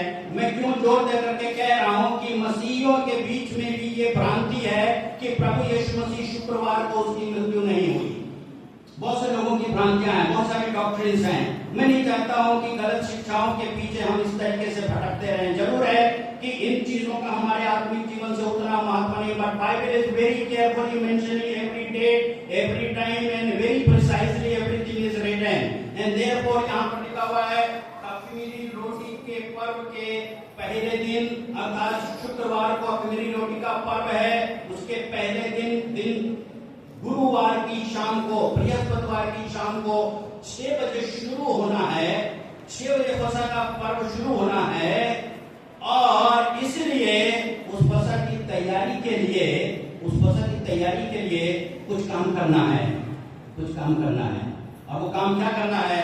उस काम को करने के लिए यहाँ पर लिखा हुआ है कि जिस दिन वे फसह का बलिदान किया करते थे, फसह के दिन मतलब गुरुवार की शाम 6 बजे के बाद जो गोधूली आएगा। तो ये बताइए कि गुरुवार के शाम को 6 बजे के बाद गोधूली कब आएगा? शुक्रवार को 3 बजे। बोलो, बात समझ में आ रही है? किसी को डाउट है? Anybody who has got doubt? अगर किसी को भी डाउट होगा तो आप अलग से मुझसे संपर्क कर सकते हैं। गुरुवार को शाम 6 बजे के बाद फसह का पर्व शुरू हो गया। अगले दिन अर्थात शुक्रवार को 3 बजे फसह का मेमना बंद होना है, और तब क्या है कि उसके चेले यीशु मसीह से पूछते हैं, यहाँ पर इनिशिएटिव चेलों का है। चेलों को मालूम है कि फसह का पर्व आ रहा है, और चेलों ने पूछा कि तू कहाँ चाहता है कि हम जा करके फसह खाने की तैयारी करें। मतलब अभी तक चेलों को मालूम नहीं। 25 दिसंबर आ गया है, 24 तारीख तक पता नहीं है केक का, 24 तारीख तक पता नहीं है गुजिया का, 24 तारीख तक पता नहीं है चर्च सजेगा कि नहीं। 24 तारीख तक जब चेले बेचैन हो गए कि अरे कल फसह का पर्व है और वो मेमना कहाँ है, यीशु मसीह ने भेजा नहीं खरीदने के लिए कि जाओ एक मेमना खरीद के ले आओ जो बिल्कुल निर्दोष हो, उसको पाल करके। बकरा ईद में आपने देखा कि कैसे पहले से शॉपिंग हो जाती है ना, और एक एक बकरे कितने महंगे बिकते हैं, और पहले से चुन के जिस दिन बकरा ईद होनी है उसके एक दिन पहले भी मौका है कि खरीद लो एक मेमना, एक बकरा खरीद लो। अब चेले व्याकुल हो रहे हैं कि फसह का पर्व कैसे मनाएंगे। यीशु मसीह ने अपने चेलों को, जो 12 चेले हैं, कितने 12 चेले हैं, कितने लोगों को 12 चेले का नाम याद है? राम का नाम और शाबाश, ठीक है, सब लोग याद करो। तो 12 चेलों को पता नहीं है कि फसह का पर्व कहां पर मनाएंगे, और इसलिए वो पूछते हैं प्रभु यीशु मसीह से कि हम कहां तैयारी करें। 13 पद पढ़ रहे साहब, 13 पद, 14 रहेगा, 13 पद बंद कर दीजिए आपको पहले इंग्लिश नहीं पढ़ो। And he sent 2 of his disciples and said to them, Go into the city. How many disciples? 2. How many disciples? 2 चेलों को बुलाया। किसी को मालूम है किसको किसको कौन से 2 चेले थे? यीशु मसीह का एक ट्रायड था ना, 3 चेलों का ग्रुप था। यीशु मसीह उनको बहुत याद लाइक करते थे। कौन कौन था? पतरस, याकूब और यूहन्ना। तो एक गैस हो सकता है 3 चेलों में से। लूका रचित सुसमाचार 22 अध्याय पढ़िएगा, केवल नोट कर लीजिए, वहां पर लिखा हुआ है कि पतरस और यूहन्ना को यीशु मसीह ने भेजा। You get my point? पतरस और यूहन्ना को, इसको कहते हैं सिनॉप्टिक गॉस्पेल, मतलब मत्ती, मरकुस, लूका, ये तीनों को आप पैरेलल रख करके पढ़ेंगे तो बहुत सारे सवालों का जवाब मिल जाएगा। 2 चेलों को अर्थात पतरस और यूहन्ना को, और याकूब भी होगा साथ में, लेकिन इन 2 को खास तौर से यीशु मसीह ने भेजा कि जाके इस बात को करो। नंबर 1 बात जरा सा ध्यान से सुनिएगा कि पतरस, याकूब और यूहन्ना यीशु मसीह के बहुत खास चेले थे। जहां कहीं भी इंटीमेसी में प्रभु यीशु मसीह को ले जाना होता था, चाहे रूपांतर हुआ, चाहे एक मरी हुई लड़की को जिंदा करना हुआ, चाहे और भी कोई महत्वपूर्ण काम हुआ, तो पतरस, याकूब और यूहन्ना को लेकर के यीशु मसीह आगे जाते थे, बाकी को पीछे छोड़ देते थे। और इसलिए अभी ये तो 3 हैं, तो याकूब और यूहन्ना आपस में भाई थे, तो उनकी माता आकर के यीशु से कहती है कि एक तेरे दाहिने और एक तेरे बाएं बैठने जाए, और ये पतरस को थोड़ा सा साइड ट्रैक कर दो। कैसे 3 में से 2 का चुनाव होगा? 3 में से 2 का चुनाव कैसे होगा? 1 को माइनस करना है। तीनों यीशु मसीह के बहुत फेवरेट हैं। Favouritism, right? यूसुफ से उसके माता पिता क्या करते थे? बहुत ज्यादा प्यार करते थे। क्या हुआ नतीजा उसका? फेवरेटिज्म का, कि बाकी 11 भाई जो थे वो यूसुफ से नफरत करने लगे। जब माता पिता एक से अधिक बच्चे हैं और किसी एक बच्चे को ज्यादा प्यार करेंगे, इट्स ऑब्वियस एंड नेचुरल कि दूसरे बच्चे फिर उस बच्चे से नफरत करने लगेंगे। जब लोगों ने देखा कि पतरस, याकूब, यूहन्ना फेवरेटिज्म यीशु मसीह के बहुत फेवरेट हैं, तो क्या ये बाकी 9 जो थे इन तीनों से जलन रखने लगे? ऐसा कोई पिक्चर हम देखते नहीं पूरे सुसमाचार में। ऐसी कोई भी तस्वीर हम नहीं देखते हैं कहीं भी कि 12 में से किसी को भी यीशु मसीह से इस बात की शिकायत हो कि आप पतरस, याकूब, यूहन्ना को ही लेकर के क्यों जाते हैं? क्योंकि मैं आपको बताऊं, there is no favouritism in God side. ईश्वर की नजर में कोई प्रिय अप्रिय नहीं है। और कोई, मैं जब छोटा था तो मैं सोचता था कि मुझे को यीशु मसीह सबसे ज्यादा प्यार करते हैं, बाकी सबको मैं सोचता था कि अरे मुझे को सबसे ज्यादा यीशु मसीह प्यार करते हैं। अभी बहुत बाद में मुझको समझ में आया कि नहीं, यीशु मसीह सबको एक बराबर प्यार। जब मुझको मेरी माँ समझाती थी कि नहीं बेटा सबको यीशु मसीह एक बराबर प्यार करते, तो मुझे बहुत गुस्सा आता था। नहीं, मेरे से ज्यादा प्यार दूसरे को कैसे यीशु मसीह कर सकते हैं? यीशु मसीह का प्यार सबके लिए बराबर है। और इस बात को प्रमाणित करने के लिए मैं सोचता हूं कि यहाँ पर लिखा हुआ है कि पतरस को और यूहन्ना को जब यीशु मसीह ने कहा कि आगे के गांव में जाओ, तो इसका मतलब पतरस, याकूब, यूहन्ना को भी नहीं मालूम था कि आगे की योजना क्या है। There is no favouritism in God side. यीशु मसीह ने कभी किसी का पक्ष नहीं लिया। प्यारो, हमें से जो माँ बाप हैं, आप जो बड़े लोग हैं, आपके नीचे सबॉर्डिनेट हैं, टीचर्स हैं, आपके क्लास में बच्चे हैं, कोई क्लास में बच्चा आपका फेवरेट बन जाता है, वो हमेशा आपके पीछे पीछे लगता है, आप भी उसको पीछे पीछे अपने चिपका करके रखती हैं। आप सोचती हैं कि ये बहुत अच्छा बच्चा है, चाहे अच्छा हो, चाहे बुरा हो, चाहे देखने में सुंदर हो, चाहे कुरूप हो, चाहे विद्वान हो, चाहे मूर्ख हो। ईश्वर क्या हैं, बराबर हैं। और कभी भी हमको पक्षपात नहीं करना चाहिए। और याद रखिए कि चाहे कितना भी ज्यादा ये लोग फेवरेट थे पतरस, याकूब और यूहन्ना, God does not settle all his accounts with all his people एक ही टाइम में। ये कोई गारंटी नहीं है। ईश्वर का एक स्वभाव है, जब लूत को बचाना था, जब सदोम और मोरा को भस्म करना था, तो परमेश्वर ने कहा कि क्या मैं अपनी इस योजना को इब्राहिम को ना बताऊं, वो मेरा मित्र है। और अपने दास नबियों को परमेश्वर पहले से बता देता था कि कब कहां क्या होना है। कायदे से यीशु मसीह को अपने चेलों को बता देना चाहिए था कि आपकी आखिरी फसा होनी है और तुमको यहाँ पर जाकर के तैयारी करने, लेकिन यीशु मसीह ने बताया नहीं। इसलिए जब एलीशा के बारे में पढ़ते हैं, शूनेमिन उसका बेटा मर गया, तो एलिशा तक को ईश्वर ने नहीं बताया कि उसका बेटा मर गया, जबकि उसी की प्रार्थना से वो बेटा पैदा हुआ था। वी पास्टर्स, हम लोग कभी भी इस बात को गारंटी ना ले लें, आप जो बड़े लोग हैं इस बात को गारंटी ले लें ना ले लें कि सारी योजना परमेश्वर मेरे ऊपर प्रकट कर देगा। इतना बड़ा आदमी व्यक्ति होने का सौभाग्य या शौहर्य जो कि अब परमेश्वर किसी को नहीं देता है। परमेश्वर अपनी बातों को गुप्त भी रखता है, और राजा की प्रशंसा गुप्त बात का पता लगाने में है, लेकिन ईश्वर की प्रशंसा बात को गुप्त रखने में है। बहुत बड़ी बातें हैं इसके पीछे कि यीशु मसीह ने अपने खास चेलों को भी बिल्कुल नहीं बताया कि कहां पर क्या घटना घटनी है। उसके आगे चलेंगे, 2 चेलों को यीशु मसीह ने भेजा और क्या कहा, 13 पद में, जैसा आप अलर्ट रहिए पढ़ने के लिए। 13 पद में आगे पढ़ो, यह कहकर भेजा जी, जाओ नगर में, अरे तुम तो 2 चेले हो, एक और मनुष्य है, उसका नाम नहीं लिखा है यहाँ पर। एक और मनुष्य है, उसका नाम नहीं लिखा है।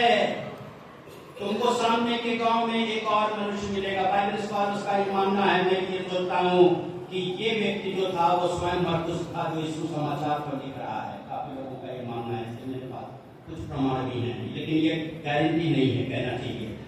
क्या है ना कि एक और चेला है, एक और मनुष्य है जो इस योजना को जानता है। अगर वो मरकुस है या कोई भी है, कम से कम 12 में से एक नहीं है, लेकिन वो मेरी योजना को जानता है। प्रभु की नजर में फिर प्रमाणित होता है कि कोई बड़ा नहीं है और कोई छोटा नहीं है। ये नहीं कि पतरस बड़ा है और मरकुस छोटा है। आप जानते हैं यही मरकुस था जो यीशु मसीह के पीछे पीछे गया गethsemane के बाद में, न चादर ओढ़ करके, और जब किसी ने उसकी चादर को पकड़ा तो वो न चादर छोड़ के नंगा भाग गया, लिखा हुआ है, राइट? ओके, इसकी माता का नाम मरियम था, जो यूहन्ना जो मरकुस कहलाता है। प्रेरितों के काम 12:21 में पढ़िएगा, नोट कर लीजिए, 12:12। प्रेरितों के काम 12:12 में, मेरे ख्याल से उसको पढ़ लीजिए, कोई निकाल करके पढ़ दे। प्रेरितों के काम 12:12 में क्या लिखा हुआ है? थोड़ा सा फिर से पढ़ो साफ साफ। यह जानकर हाँ, जो मरकुस कहलाता है, उस मरियम के घर में आया जो यूहन्ना अर्थात मरकुस कहलाता है, इंग्लिश में जॉन मार्क कहलाता है। उसकी माता का नाम है, बहुत सारी मरियम आपको मिलेंगी। मरियम के घर आया और आगे क्या लिखा हुआ है? वहां बहुत से लोग इकट्ठे थे। मरियम के घर में कितने लोग इकट्ठे थे? कितने लोग इकट्ठे थे? बहुत लोग इकट्ठे थे। और 15 पद पढ़िए वहां पर, मरकुस 14:15 पढ़िए। उन्होंने उससे कहा, उन्होंने उसको कहा, तू पागल है। अरे भैया, 14 अध्याय का 15 पद, मरकुस रचित सुसमाचार। वो तुम्हें एक सजी सजाई, वो तुमको एक सजी सजाई और तैयार की हुई बड़ी अटारी, अरे बड़ी अटारी दिखाएगा, बड़ी उपरौठी कोठरी दिखाएगा, बहुत बड़ा हॉल दिखाएगा। टेरेस के ऊपर है, अटारी का मतलब उपरौठी कोठरी है, और एक बड़ा हॉल है। नीचे घर है और ऊपर एक बड़ा भारी हॉल है। हालेलुया। और ये किसका है? ये मरियम का है, जो जॉन मार्क की माँ है। Gate my point? अमीर लोग थे। किसके पास नीचे मकान होगा और ऊपर बड़ा हॉल होगा? कितने लोगों के पास ऐसा मकान है कि नीचे मकान है और ऊपर बड़ा हॉल है? कोई है यहाँ पर जिसके पास नीचे मकान है, ऊपर बड़ा हॉल है? मतलब हम सब लोगों से ज्यादा अमीर महिला थी वो, ठीक है। और उसके घर में, उसके हॉल में क्या लिखा हुआ है वहां पर? प्रेरितों का काम 12 में क्या पढ़ा आपने? बहुत लोग इकट्ठा थे और क्या कर रहे थे वो लोग इकट्ठा होके? प्रार्थना कर रहे थे। अगर आप एक अमीर व्यक्ति हैं, आपके पास एक बड़ा हॉल है, आपके पास एक बड़ा कमरा है, क्या बहुत लोग इकट्ठे होकर के आपके घर में प्रार्थना करते हैं? क्या मेरा घर प्रार्थना का घर है? यीशु मसीह ने कहा कि मेरा घर प्रार्थना का घर कहलाएगा। तुम इस भेद को जानते नहीं हो? क्या मेरा घर एक प्रार्थना का घर है? जब मेरे पास एक बड़ा घर है और मेरे घर में बहुत सारे लोग इकट्ठा होते हैं, तो क्या सब मिल करके प्रार्थना करते हैं? आई वॉन्ट टू रिपीट, क्या ये चीज हमको इको नहीं कर रही है? ध्यान से सुनिएगा। जब मेरे घर में ढेर सारे लोग इकट्ठे होते हैं, क्या हम सब मिल करके प्रार्थना करते हैं? Question mark. अपने अपने दिल से सवाल पूछो। आप कहेंगे कि मेरे पास बड़ा घर नहीं। आपका घर जितना भी बड़ा हो, मैं आपसे दोबारा सवाल पूछना चाहता हूं, क्या आपके घर में जब कभी भी ज्यादा या कम लोग इकट्ठा होते हैं, क्या वो मिल करके प्रार्थना करते हैं? प्रार्थना कर, मेरा घर प्रार्थना का घर कहलाएगा। आज कलीसियाओं के ऊपर आक्रमण हो रहा है। हम लोगों को अपने घर का दरवाजा खोलना है, हमारे घरों को प्रार्थना का घर होना है, हमारे घरों में प्रार्थना होनी चाहिए, हमारे घर का नाम होना चाहिए कि प्रार्थना का घर कहलाएगा, मेरा घर प्रार्थना का घर है। ये जॉन मार्क जो था, ये यूहन्ना, इतने अमीर बाप का बेटा जिसके पास इतना बड़ा घर, इतना बड़ा हॉल है, और ये जाके कुएं पर से पानी भर के ला रहा है। ये ठीक नहीं। उसी किसी अमीर बाप का बेटा कुएं से पानी भर के लाएगा? आपको मालूम है इस जमाने में कल्चर क्या था? या तो नौकर पानी भरता था या फिर औरतें पानी भरती थी। एक सामने स्त्री थी, घड़ा से पकड़ करके लेकर गए। आप सब उस कहानी को जानते हैं। जिस समय केवल औरतें पानी भरने का काम करती थी और या तो फिर नौकर पानी भरने का काम करता था, अमीर बाप का बेटा गांव में, नगर में पानी भरने गया है। जवान बच्चों, जितने जवान बच्चे यहाँ पर बैठे हुए हैं, अमीर घरों के जवान बच्चों, मैं आपसे सवाल पूछना चाहता हूं, are you ready for meaning work? ईश्वर की नजर में चुनाव कराने के, चुनौती स्वीकार करने के लिए कि प्रभु मैं यहाँ हूँ, मुझे भेज, इसके पहले ये कहने के लिए वो आपको देखता है कि आपके दिमाग की हालत क्या है। Are we living in arrogance?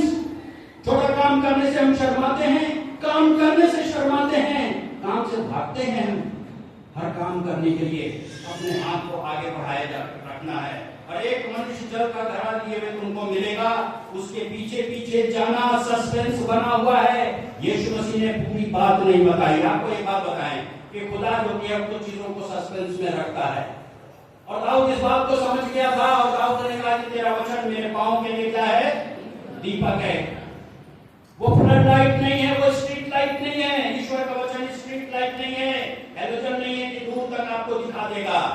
वो सिर्फ आपके पांव के लिए दीपक का काम करेगा। जहां कदम पड़ेगा वहीं रोशनी होगी। या ये कहें कि जहां रोशनी हो वहां कदम रखो।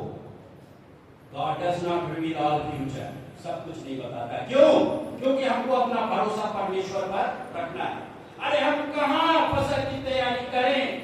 अरे जाओ तो सही, एक जवान लड़का तुमको मिलेगा और वो पानी भर के दे जा रहा है, और एक सजी सजाई अटारी है, मतलब कि बिना चेलों को बताए हुए गुप्त तरीके से मरियम को, याकूब को, उसके घर में और जो लोग भी थे, यीशु मसीह ने अपनी योजना बता दी थी कि देखो बृहस्पतिवार की रात को मुझे तुम्हारे घर में फसह का भोजन करना है।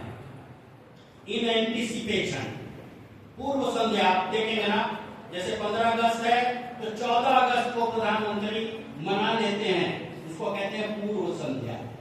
पूर्व संध्या पर कार्यक्रम हो जाता है, क्योंकि मेन क्रिसमस को देखिए 25 तारीख को क्रिसमस है, 24 की रात को क्रिसमस ट्री मना लिया जाता है। पूर्व संध्या, एक कल्चर है, हर फेस्टिवल का कल्चर है, हर बड़े इवेंट का एक कल्चर है। इससे बड़ा इवेंट क्या होगा कि प्रभु यीशु मसीह बलिदान होने जा रहा है, उसकी पूर्व संध्या पर तुम तैयारी करके रखना। और जब चेले वहां पर गए तो देखिए बहुत सुंदर लिखा हुआ है, 14 अध्याय पढ़िए, 14 पद पढ़िए, 14 अध्याय का 14 पद मरकुस में है, पढ़िए। और वो जिस घर में जाए, जिस घर में जाए, उस घर के स्वामी से अरे वहां पर घर का एक स्वामी भी होगा, हर घर का एक स्वामी होता है, एक मालिक होता है। आगे पढ़ो। गुरु कहता है, लेकिन उस स्वामी से ये कहना कि एक और स्वामी है, तू तो स्वामी है इस घर का, लेकिन मेरा भी एक स्वामी है, मेरा भी एक गुरु है। अभी 2 गुरु हो गए। और क्या कहना कि गुरु कहता है कि मेरी पाहुनशाला, अरे मेरी पाहुनशाला कहाँ है? वो जो बड़ा घर है, वो जो प्रभु की कोठरी है, वो जो मकान है, जिस घर के अंदर बहुत से लोग इकट्ठे होकर के प्रार्थना करते हैं, वो मकान प्रभु का मकान हो जाता है। मेरी पाहुनशाला कहाँ? क्या हम चाहते हैं कि Christ should be head of my house? कई जगह पर मैं लिखा हुआ देखना हूं, Christ is the head of this house, the unseen host at every meal, silent listener to every conversation. हर बात को सुनने के लिए वो चुपचाप वहां पर मौजूद है। क्या मेरा घर प्रार्थना का घर है? दूसरा सवाल, क्या मेरा घर प्रभु का घर है, प्रभु का अधिकार है? मेसियानिक सॉवरेनिटी, प्रभु यीशु मसीह मेरे घर का मालिक है। तुम तो स्वामी हो इस घर के, लेकिन एक और स्वामी है जो ये पूछता है कि क्या तुम्हारा घर मेरा घर हो सकता है? क्या तुम्हारी चीजें मेरी हो सकती हैं?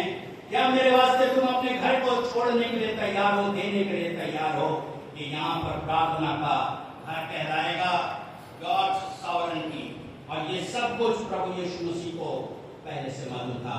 अव्वल तो बात ये कि जीसस क्राइस्ट इज गॉड, यीशु मसीह परमेश्वर है। Hallelujah, hallelujah. सब चीज का मालिक वही है। हो सकता है वो जमीन मेरे नाम पर हो सकता है वो मकान मेरी वाइफ के नाम पर हो सकता है मैंने चीजें खरीदी है, गाड़ी मेरे नाम पर है, लेकिन कौन है सब चीजों का मालिक? कौन है सब चीजों का मालिक? कौन है हमारा राजा? बोलिए प्रभु यीशु मसीह की हालेलुया।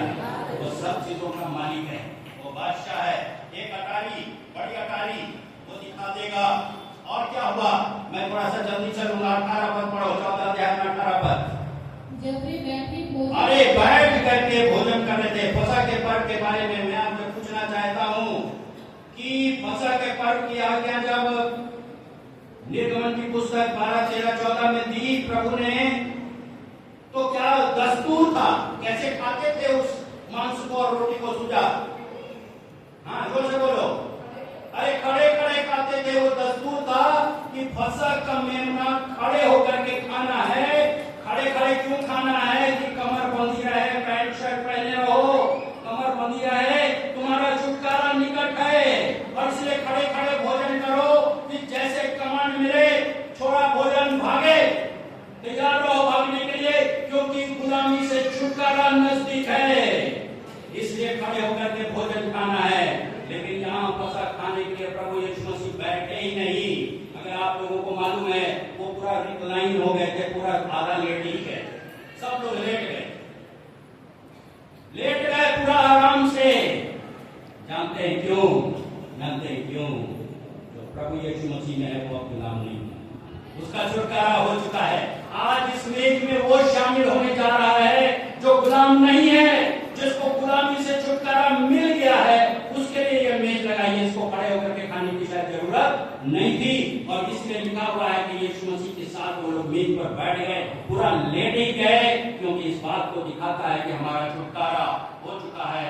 हम जो कि हैं वो आजाद हो चुके हैं। और उसके बाद यहाँ पर लिखा हुआ है, आगे पढ़िए। बैठ कर भोजन कर रहे थे तो यीशु ने कहा, यीशु ने कहा, मैं तुमसे सच कहता हूँ, मैं तुमसे सच कहता हूँ कि तुम में से एक जो मेरे साथ भोजन कर रहा है मुझे पकड़वाएगा। बहुत बड़ी बात है, मेरे साथ भोजन करने वाला मुझको पकड़वाएगा। आप लोगों ने वो कहावत सुनी होगी कि अरे साहब आपका नमक खाए हैं, हम आपको कभी धोखा, साथ में जो भोजन करता है वो धोखा नहीं दे सकता है। बहुत बड़ा मॉरल ऑब्लिगेशन है। जिसने मेरी मेज पर खाना खाया, यही नहीं लिखा है कि उसके कप में उसने अपना टुकड़ा डुबो दिया, जिसने मेरा नमक खाया उसने मेरे खिलाफ लात उठाई है।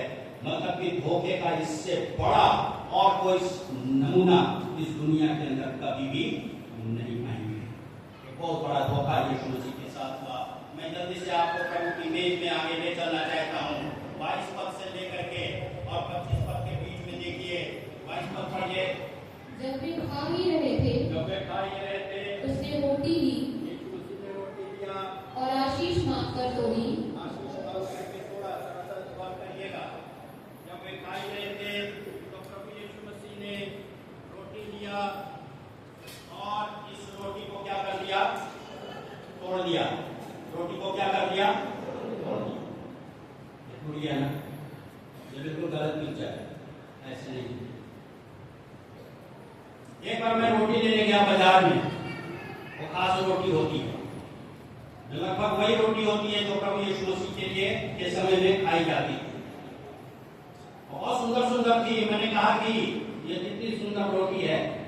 तो जो उसका मालिक था, जो बेच रहा था रोटी, उसने रोटी को अपने हाथ में लिया और पूरा मसल दिया, पूरा मसल के टुकड़ा बना। मुझे क्या ताकि ये रोटी ऐसे ही खाई जाए थोड़ी। अब मुझे समझ में आया तोड़ने का क्या मतलब। हमारा प्रभु यीशु मसीह इस रोटी को लिया, कहा कि इसको तोड़ो, तोड़ दिया, अपने आप को तोड़ दिया और इसको दिया कि लोग खाओ, अब ये मेरी देह है। प्रभु यीशु मसीह का शरीर क्रूस के ऊपर पूरा टूट गया, पूरा मसल दिया।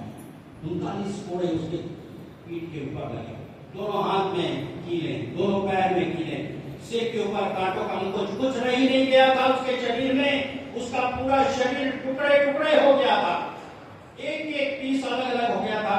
दाऊद कहता है कि मेरे जोड़ के सारे, मेरे शरीर के सारे जोड़ उखड़ गए हैं, एक एक हड्डी हड्डी से अलग हो गई थी जब हमारा प्रभु यीशु मसीह क्रूस के ऊपर चढ़ाया गया था। यीशु मसीह ने कहा कि मेरी इस देह को लो, और उसको यीशु मसीह ने तोड़ दिया और तोड़ करके कहा कि इसको खाओ। आगे पढ़ो क्या लिखा है। और उन्हें दी और कहा, लो ये मेरी देह है। लो ये मेरी देह है। फिर उसने कटोरा लेकर कटोरा भी लिया, धन्यवाद किया और उसको उनमें से ब्लेस किया और उन्हें दिया और उन सब ने उसमें से पिया। और एक कटोरे में से सबने क्या किया? पिया। और आगे क्या कहा प्रभु ने? और पहले और उसने उनसे कहा, ये कहा, ये वाचा का मेरा वो लहू है, ये वाचा का मेरा वो लहू है जो बहुतों के लिए बहाया जाता है, तो बहुतों के पापों की क्षमा के लिए बहाया जाता है। 25 पद पढ़िए।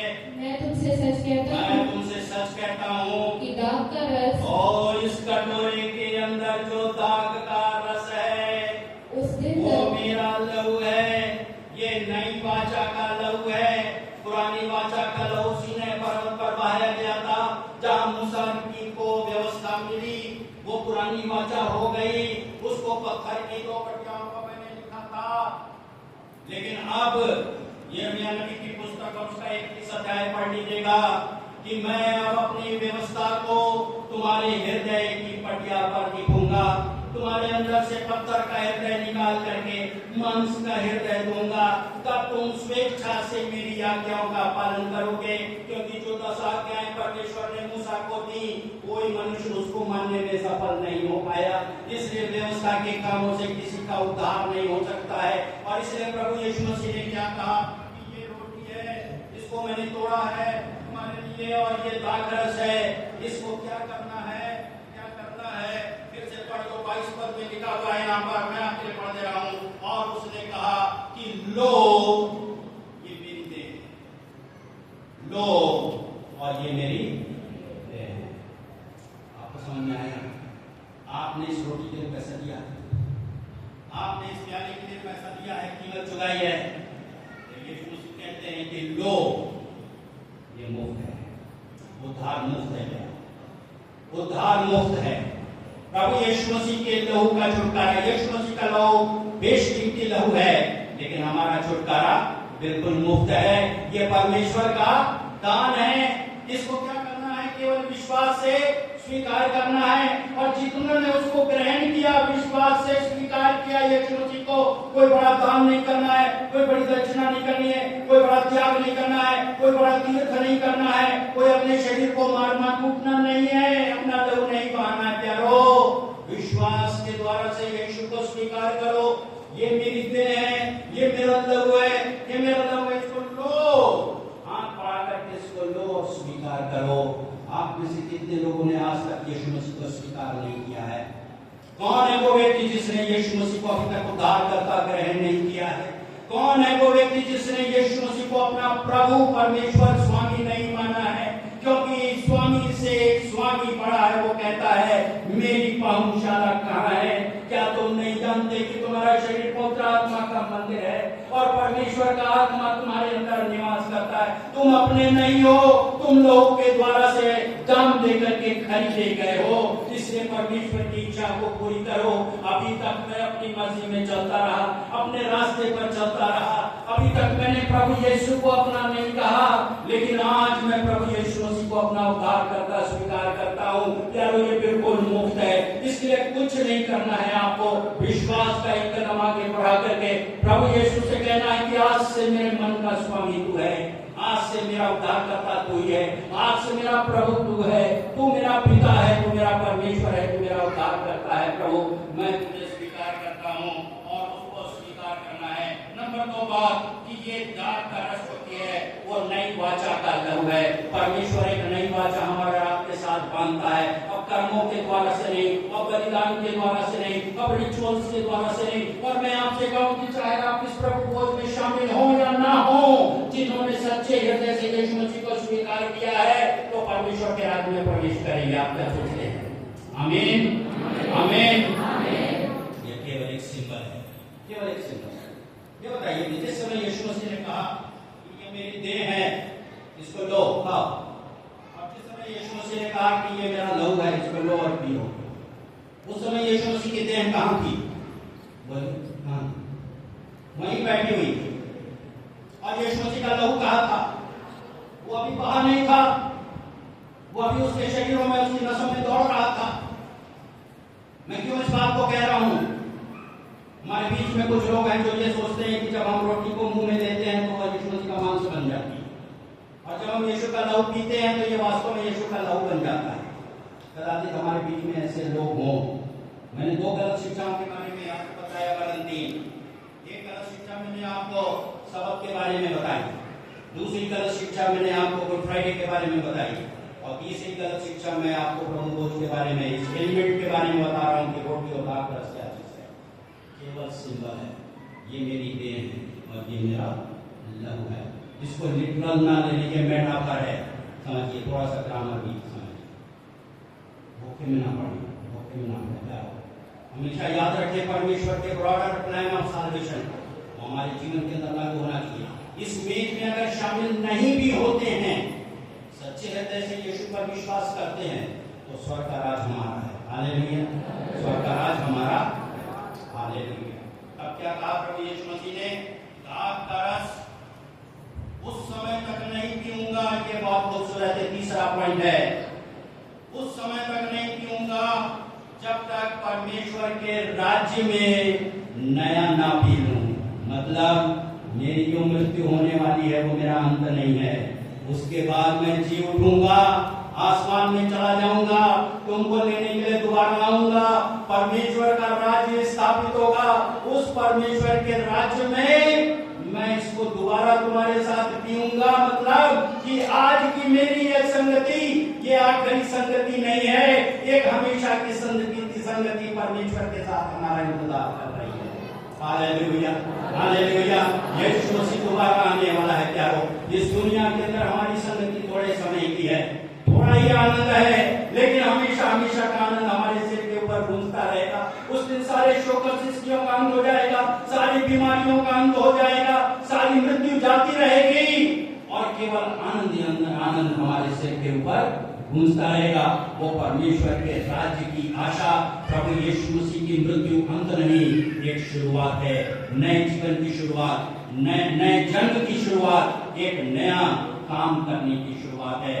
3 बातें मैंने आपको मुख्य बताई हैं। नंबर 1 कि उद्धार बिल्कुल मुफ्त मिलता है। आज भी मैं आपसे कहूंगा कि अगर कोई भी व्यक्ति जो आज मेरी आवाज को सुन रहा है, आपने अगर अपना जीवन प्रभु यीशु मसीह को समर्पित नहीं किया है, यीशु मसीह को उद्धारकर्ता स्वीकार नहीं किया है, आपने उसको ये नहीं जाना है कि वो परमेश्वर का मेमना है जो जगत के पाप उठा ले जाता है, तो सिर्फ एक ये प्रार्थना कि प्रभु मैं तुझे अपना प्रभु और उद्धारकर्ता स्वीकार करता हूँ ताकि मैं तेरे राज्य में प्रवेश कर सकूं।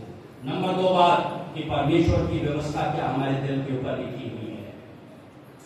ये वाचा के लहू में पीते समय जरूर एक सवाल पूछना प्यारो कि क्या व्यवस्था मेरे दिल के ऊपर लिखी हुई है, क्या मैं स्वेच्छा से परमेश्वर की आज्ञाओं का पालन करता हूँ या अभी भी मैं शरीर की अभिलाषाओं को पूरा कर रहा हूँ। नंबर 3 बात कि प्रभु यीशु मसीह के द्वितीय आगमन का इंतजार क्या है मुझको, क्योंकि जब तक वो ना आ जाए तब तक हम उसका प्रचार करते रहते हैं और इस मेज में शामिल होते रहते हैं। और भी बहुत सारी बातें बीच में मैंने आपको बताई हैं, वो बातें पवित्र आत्मा आपको स्मरण दिलाएगा मौके पर। आइए अपनी आंखों को बंद करें, प्रभु की मेज हमारे सामने है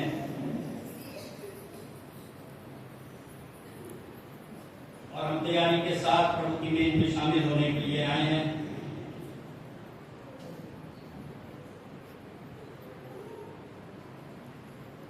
अगर तैयारी से नहीं